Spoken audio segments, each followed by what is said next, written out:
السلام عليكم ورحمة الله وبركاته. عندنا سؤال من أخينا الفاضل وهجاوب عليه بسرعة. بيقول سؤالي بالظبط عن معالجات سناب دراجون أو معالجات الآيفون أو معالجات الجوالات الصينية اللي هي الموبايلات الصينية، مين هو الأفضل؟ بس هذا أطلب وشكرا على ردك السريع. بص، الأفضل في العالم هي معالجات الموبايلات الصينية زي داينامستي وزي يونيسوك وزي بعض المعالجات. الافضل داينامستي.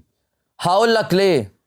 اداء افضل اذا كان في الالعاب او في الاستخدام اليومي، قوي جدا واقل في السعر. يعني انت لو رحت تشتري موبايل معالج بتاعه قوي